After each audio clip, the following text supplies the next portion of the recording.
In her poem, I Happen to Be Standing, Mary Oliver said, "I don't know where prayers go or what they do." And maybe that is as true of any of us as it was of Mary Oliver, that we don't know a thing about praying, and we don't know what prayers do, and we don't know what counts. If anything counts, surely the Psalms count. And here's a psalm where a guy is praying and he's talking to his own soul.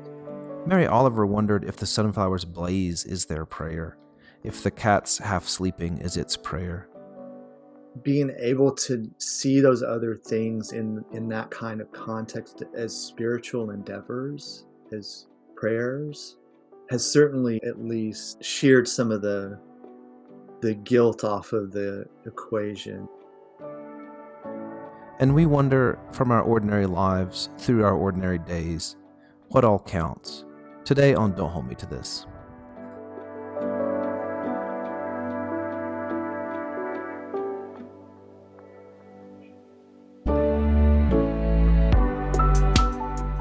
Coming off of the two Silence of God episodes, one of the things that we said, one of the sort of provisional conclusions we came to was that into the silence of God, we can say both anything and everything that we need to say, even things that we regret having said. The silence of God is a making of space for us to say, I don't know everything that it is, but it is at least a making of space for us to say what we need to say. And what that did for me was to begin to expand my imagination for what it means to pray, like what counts as praying. And so I have what is the first draft, which I recognize I shouldn't read in public, but I'm going to do it anyway. The first draft of a poem that was my kind of reflections on what now? What does it mean now to say what one needs to say, and when can we do that, and how can we do that? And so maybe I'll just read it. Yeah.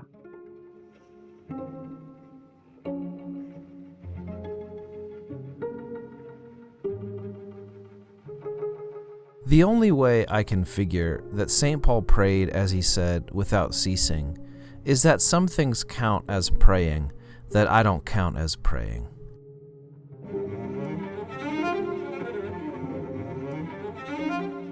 So now I wonder if that groaning I groan as I hear about the economy, or that wishing I wish that my sons will be better men than me, or that grieving I grieve as I see the man digging with a blind hand, mining in the garbage can, reaching for a leftover sandwich half, all counts as praying. I wonder if it all counts.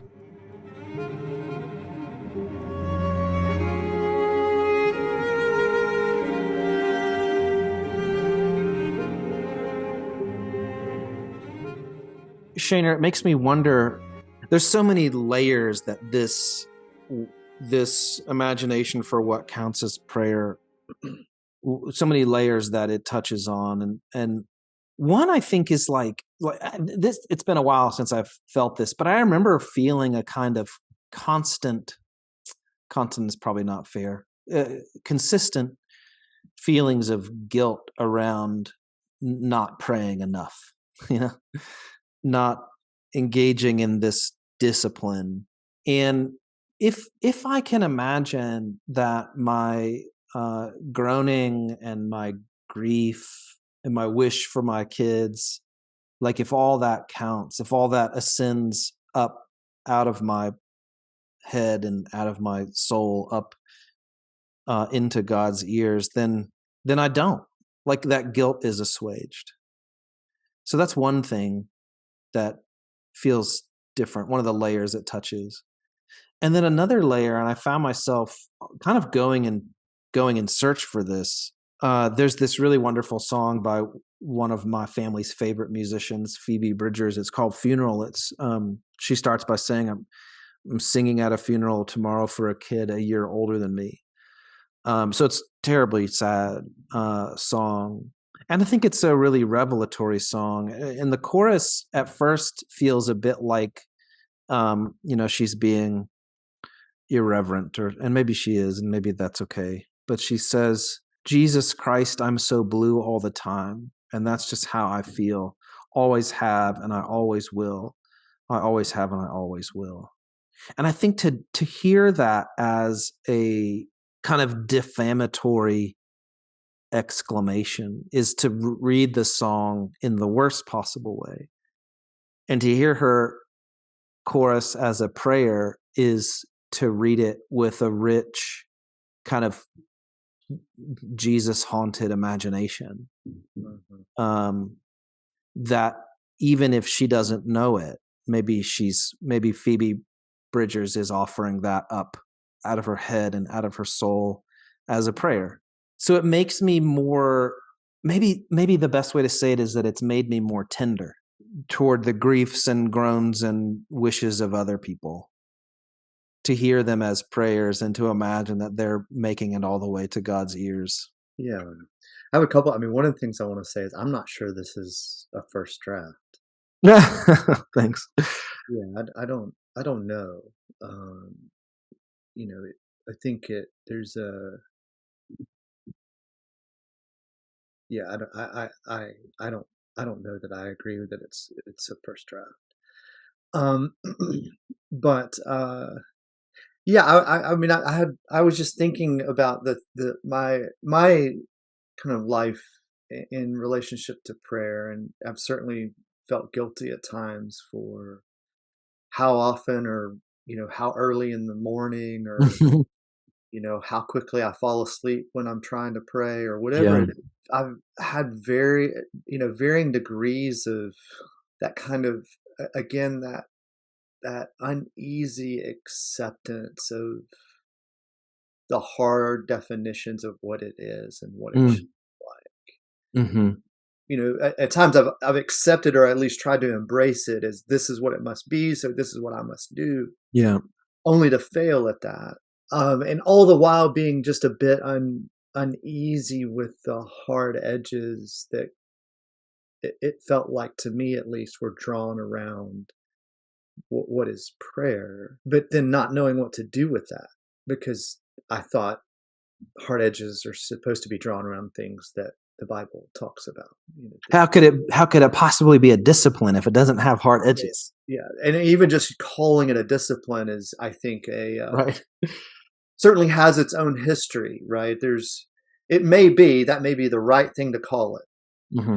but that certainly is loaded with a lot of cultural baggage to call it a discipline. I think, at least if we're going to think about prayer, especially if we're going to think about it in terms of it somehow being this extension of myself to God and God's self to me, if Mm-hmm. that's what it is, then to call it a discipline may be to at least cut it off from what it is, more than a discipline. So I think about that, and then I think about, as you were talking, I couldn't help but think about the Psalter is way more rich and robust than anything I had ever considered as prayer. And I thought about this especially with Phoebe Bridgers' song lyric, right? To Mm-hmm. me, it sounds like something from the Psalter, Mm-hmm.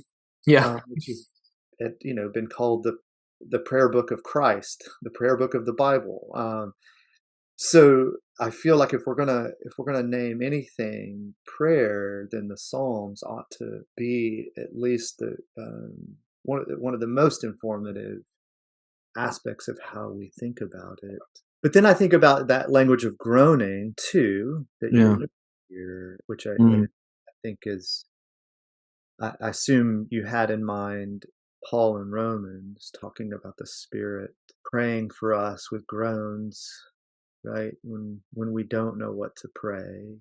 If that Mm. wasn't in your mind, it certainly brings it up to me. Mm-hmm. So to me, that invites a consideration of prayer that's more than the words we say, or obviously the more than the words we say, or even what we're able to formulate in our own minds and realize Mm-hmm. prayer. And having been in places where all that I felt like I've had is a kind of visceral, otherworldly grief and groaning. Mm-hmm. Um, Coming to that place certainly has made me imagine prayer as something more than talk, talking to talking to God. I'm interested in why we've construed this open line of communication. We've shrunk it down to like 20 minutes in the morning, or however we've outlined the prayer as discipline. Why have we done that? Like, what are all the ways that has that served the folks who have shrunk it down to that? Yeah, I don't know. I wonder if it's not a kind of paint by numbers, Mm-hmm. right? So Mm-hmm. if you paint by numbers, you come out with a painted image, Mm-hmm. Mm-hmm. and so that's not necessarily a bad practice to learn how to paint, Sure. Yeah. right? But if that's what you consider painting, Yep. then you've really missed the point of the paint by numbers, which is to teach you some technique and Right. How's the brush feel in my hand? How does it interact with the paper? Yep. How do I mix the colors? Yep. And so I think the best sense of it, in the most generous sense of it, maybe that kind of defining of it was a way of helping Christians in a paint by numbers sort of way say, if you don't know how to pray, if this is weird to you or new to you, start with this, acts, adoration, confession, thanksgiving, supplication. Yeah. Right. That kind of acronym that helps give you a flow and a pattern and helps you think through yourself in relationship to God in this process. We can look at that and say that has value if it's understood as an instructive tool. Mm-hmm. But to understand this well is to understand it as more than that. Yeah. And so, and part, the another analogy that just comes to mind, again, going back to the language of relationship, is the kind of bits of wisdom we get as engaged or newlyweds about how to sort of navigate this thing that you're figuring out, right? And so even things like the words of wisdom that foreplay begins with doing the dishes or whatever, right? Right. Yeah. Actually, for Flight of the Conchords, I think it includes setting out the recycling. That's right. That's right. It's Tuesday. Conditions are perfect. Yeah, that's right. And so you kind of those are like training wheels, and if you're and as you're moving into marriage and you're trying to figure out how to build a relationship that around intimacy, that wisdom is, hey, the intimacy with your wife, with your spouse, starts in how you love her or him throughout the day, and in the way you inhabit your role in the broader context of the relationship. Mm-hmm. And in some ways, I think that's what your poem is playfully dealing with, right? Is if you're going to have a relationship with God, then it's about this relationship that's attuned to God as He is in the world, Mm-hmm. in your everyday encounters. Mm-hmm. And it's not so much about the boxed in thing we call prayer, Mm-hmm. though that is a part of praying. Mm-hmm. And I think what your poem is doing is inviting us to consider that prayer is, maybe I want to say it this way: prayer is a posture toward God in the world. Yeah. And and it's a posture that sees the world through the eyes of God's love for the world. That to me, I certainly am drawn to that definition of prayer, Yeah. over simply prayer as the act of praying. Right. Right. Yeah. I think the paint by numbers analogy is so helpful. It's like if I am painting by numbers, I am engaged in the technical aspects of putting paint on the paper. Right. But the artistry is someone else's, right? The design is someone else's. I've painted somebody else's painting. Mm-hmm. But when I begin to paint on a blank canvas, like it's then that I get to bring my whole self to the process. So that prayer as limited to just the 15 minutes where I say things that I think count as prayer is like praying only with my brain. And groaning is like praying with my body. Mm-hmm. And then I get to be my whole person Mm-hmm. in relationship to God. And I think maybe part of it is like, well, I don't know how to groan.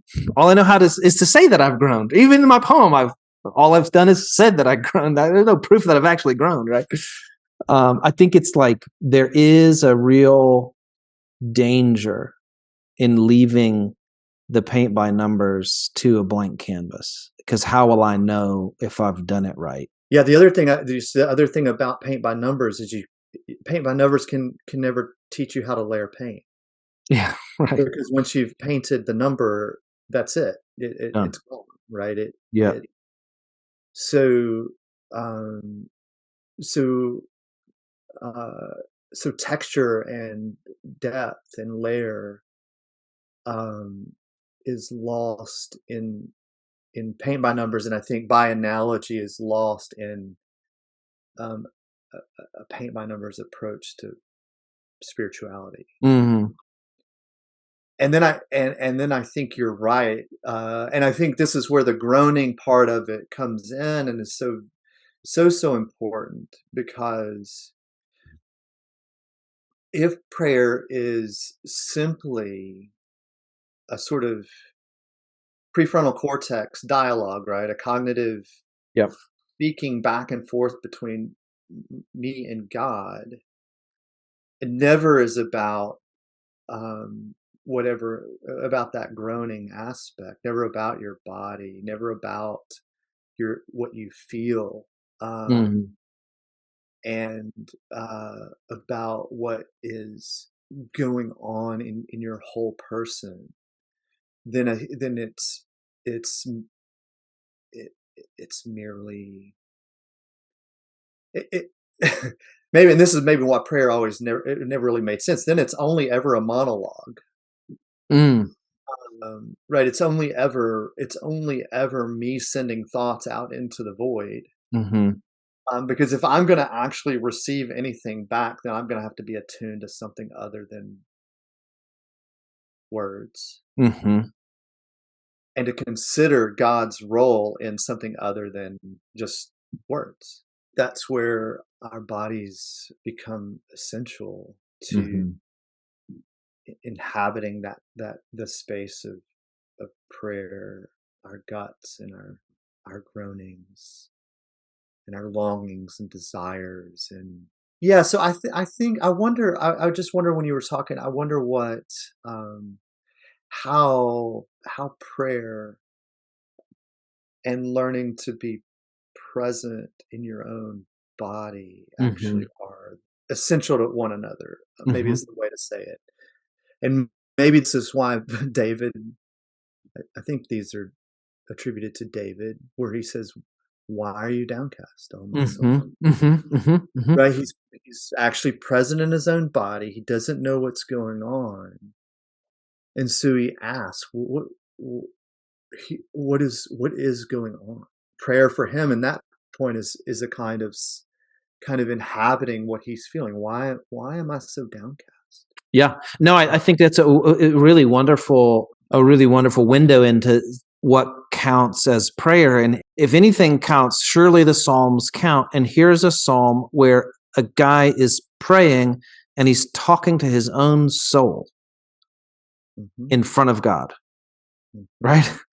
That it is a dialogue that includes all sorts of players, done conscientiously in the presence of God, even in the moment where it feels like that presence is an absence. And it's David interrogating his own soul, being attuned to his own body, to the way he feels, and not knowing how to pull up out of the nosedive, but knowing that it's a space to ask the nosedive questions. And honestly, this poem, the genesis of the poem was actually that line, "The grief I know as I see the man digging with a blind hand down in the garbage for a leftover sandwich half." My wife and I were sitting outside at a table at a coffee shop, 7 or 8 o'clock at night, and a man who I assume was homeless, he had all the marks of a homeless person, walked past, set down some of his belongings, and the trash can had a lid on it that had the open rectangles on the sides. So you couldn't put anything directly in, you have to toss it through the little rectangle. So there's no way to reach down into it and see what you're reaching for. So he put his head to the side and reached down in with his hand and just felt around. And it felt like, I don't mean this to be insulting to the homeless population in any way. It felt like, if you want to paint a picture of somebody abandoned to their desperation, that's it. A blind hand reaching down into a trash can for some kind of nourishment, some kind of sustenance. And I felt it. Just this sinking down, starting up here and going down into my stomach. I felt something just sink. And I didn't know what to do with it other than to hope that it counted as a prayer for that man. Yeah. Yeah, it's interesting because it just dawned on me, it just kind of connected that line that in the poem is that the grief is a prayer. When I first read it, I read it as the man reaching down for the sandwich half is an act of prayer. Yeah. Which I think that's worth considering as well. Mm-hmm. Right? Yeah. I mean, because it had, even the way you described it, it has all the gestures of what we know of praying. Yep. Reaching into the void, into the unknown. For something that you hope is there. Yeah, right. And so I think the dual play of that line is really important. Those gestures that we make in hope of something better. That it feels like that's at the sort of deepest level, the heart of what we're considering as prayer. Mm-hmm. So that can be in the act of saying something out of our desperation, but it can also be in the embodied act of gesturing into the void, in our need or wants or desires, or even our joys, right? Our acts of prayer.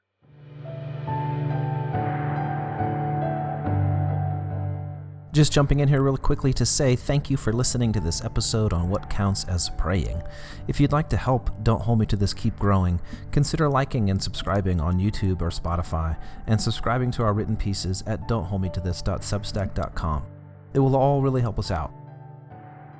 Okay, back to the show.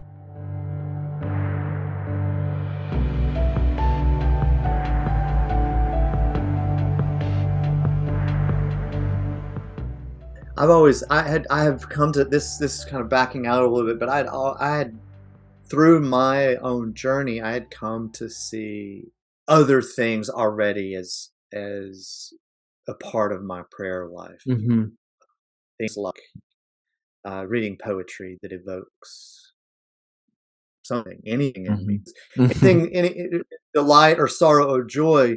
But because I see those things as those things that come up in just in our common humanity and in our experiences, that those are the very things of God and His redeeming work in the world. And Mhm. so anytime I have I don't know if this flies, this certainly I haven't read this in any theology book, Mhm. but that, those moments in a concert Mhm.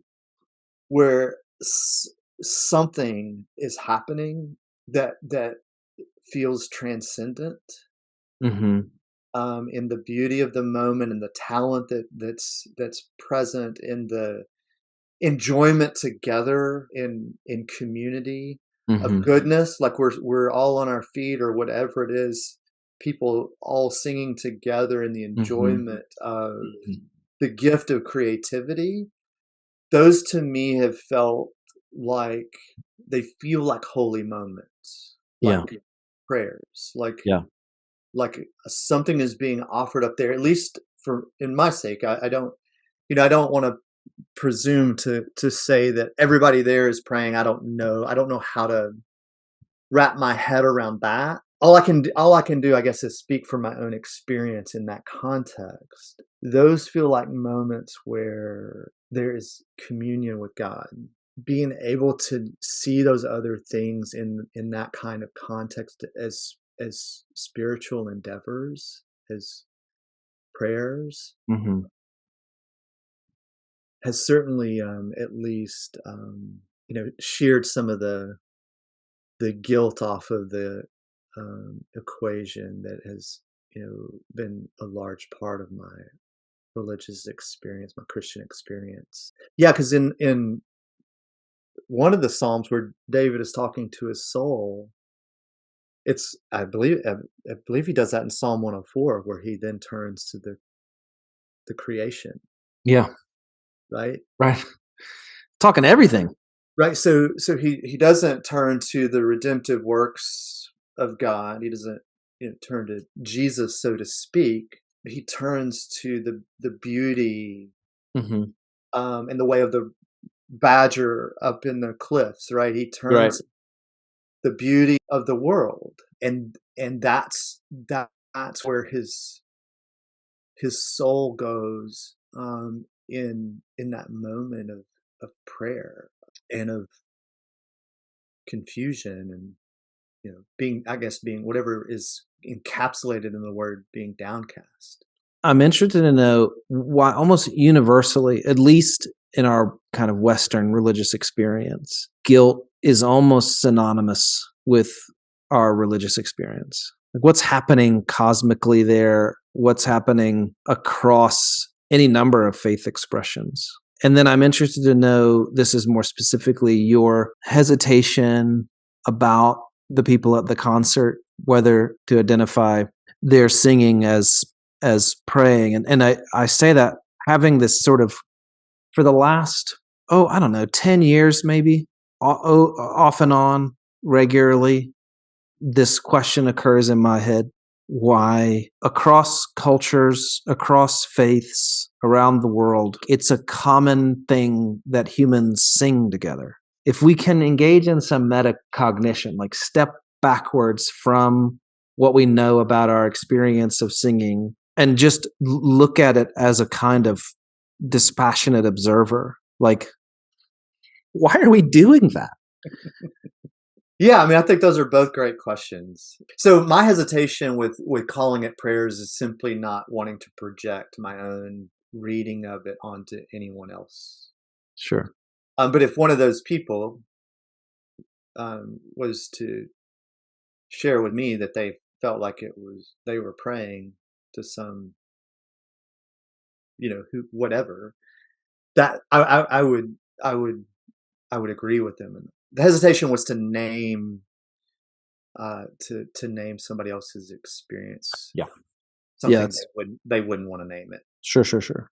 Um, however, stepping back from it and asking the question in terms of what is the whole singing thing.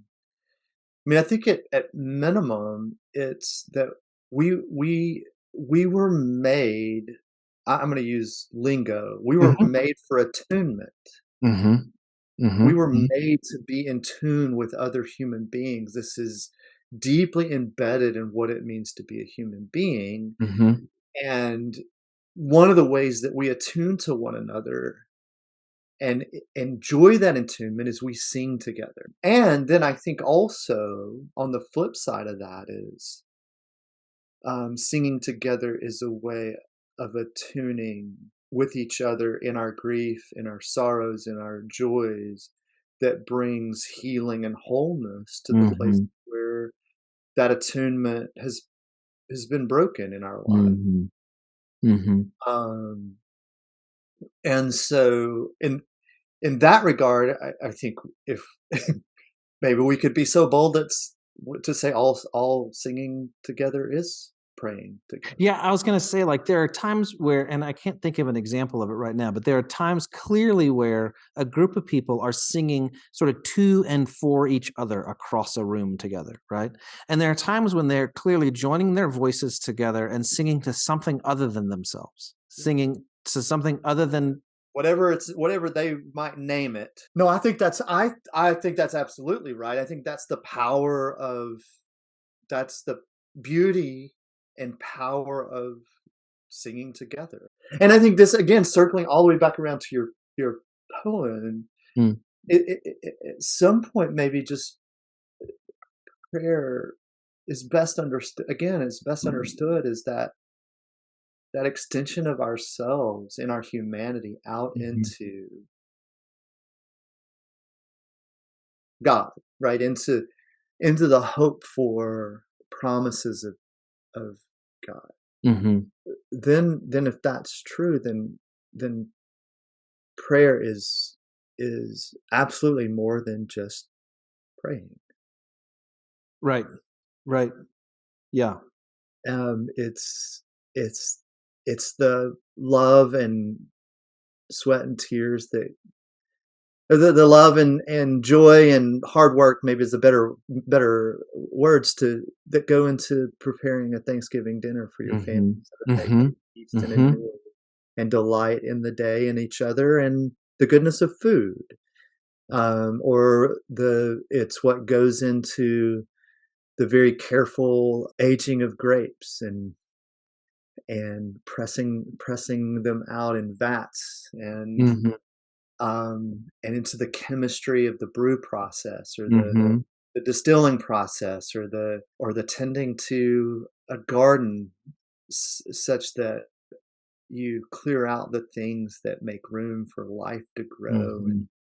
and the enjoyment of your hand in the soil and all of those things seem to be gesturing ourselves into the goodness of God Mhm. as he's made himself known in the world. That if that's true, that makes actual praying a whole lot more meaningful and possible. Mhm. Mhm. And a whole lot less guilt-ridden if I don't carve out the time. Yeah. Like, I got to a point where I quit being guilty that I feeling guilty for praying on the go, right? Yeah. Have you ever heard that,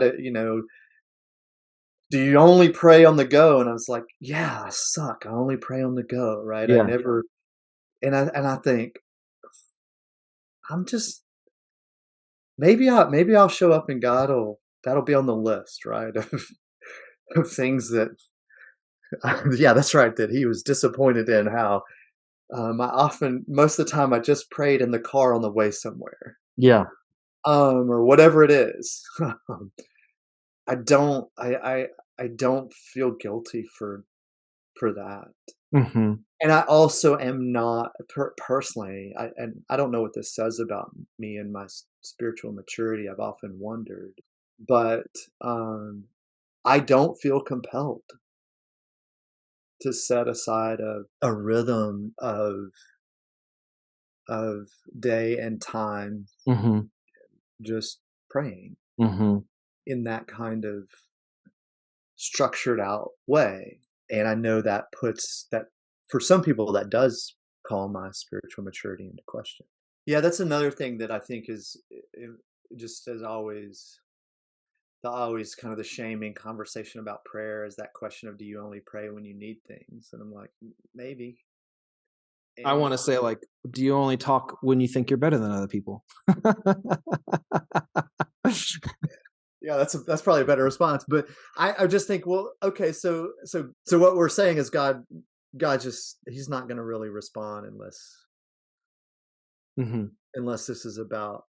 I mean, part of me wants to say, of course, 99% of the time, I am acting out of self-interest when I'm asking God for things, right? It's like, or maybe we could say it this way: 100% of the time, I'm acting out of need. Of course. okay. When are you not? Yeah. Like, and what's interesting is that when Jesus is talking about praying, which one of you, if his son asked him for bread, would give him a scorpion or a rock, right? Never does he say, like, which one of you, if your son asked you for a fish, wouldn't go, you only ever talk to me when you need something. You know? Do you want me or do you want the fish? Yeah, it's that performative stuff, that kind of guilting stuff about prayer is like, okay, yeah, I cry out, I ask God for things when I feel a need for things. Are you telling me that's wrong, right? And maybe how I get God and God's self is in this exchange of my need and his provision for that need. Maybe that's the whole point. It is a strange thing if I were to go to the God who made everything by speaking and say, I'm not here because I need anything from you.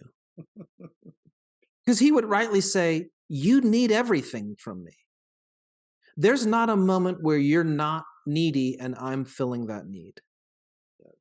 So I'm confused about the rules you're making around praying. I think maybe one way that we could sort of summarize it all is, rather than creating a list of things that down here seem to count as prayer, set aside time, a collection of words arranged in a logical order according to some acronym that somebody invented, whereby we name off the things we need or the things we need fixed, and then anything outside of those boundaries doesn't count. Maybe we come at it from another angle, like it counts as prayer if God hears it. Maybe that's the way we come at it. Such a God-centered view of it. No, it's good for you. Do I get a gold star? No, I think that's brilliant. Well, it reminds me of Exodus, right? Mm-hmm. The people groaned in their labors. I don't think it says they prayed, but the whole point, the whole impact is God heard, which also then brings into things like I think about, like, the woman with the hemorrhage, who's reaching out for the tassel of Jesus's robe that marks his purity over against her obvious impurity. No one would say what she's doing is prayer, or even an act of faith that has been taught to be mimicked. There's every indication historically that what she's doing is based on a superstition. Right. And yet Jesus responds. Mm-hmm. And then says that it is an act. What she has done is, in fact, an act of faith. Right. Because he has responded and said it is so. Right. He named it. He chose to hear it that way. Yeah. And the woman, the woman at his feet at Simon's house. Mm-hmm. He names that. Yeah, I think that's good. Mm-hmm. It seems right to me, and I certainly hope it's true.